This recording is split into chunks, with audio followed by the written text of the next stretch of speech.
পাল্টে যাবে নেতা, সিরিজের মাঝে টিম ইন্ডিয়ার হবে বড় বদল।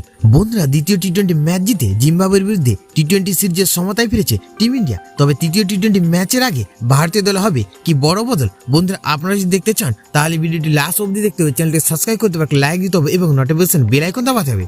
বন্ধুরা, টি-20 বিশ্বকাপ দলে বাদ গিয়েছিলেন শুভমন গিল, কিন্তু কেন টি-20 বিশ্বকাপ দলের বাইরে রাখা হয়েছিল শুভমন গিলকে তা জিম্বাবুয়ের বিরুদ্ধে প্রথম দুটি টি-20 ম্যাচ থেকে অনেকটাই পরিষ্কার হয়ে গিয়েছে। প্রথম দুটি ম্যাচে বড় রান করতে ব্যর্থ হয়েছে শুভমন গিল।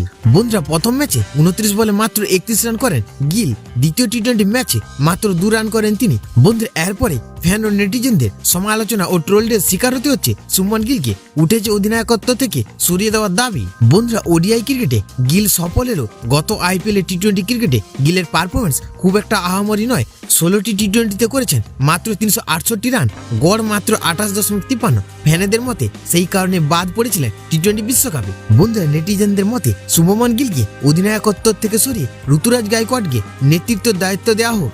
গিলকে শুধু আইপিএলে খেলার পরামর্শ দিয়েছেন সমালোচকরা। দ্বিতীয় টি-20 ম্যাচে ভালো পারফরমেন্স করেছেন ঋতুরাজ, ফলে ব্যাটে রান থাকায় চাপ ক্রমশ বাড়ছে গিলের ওপর।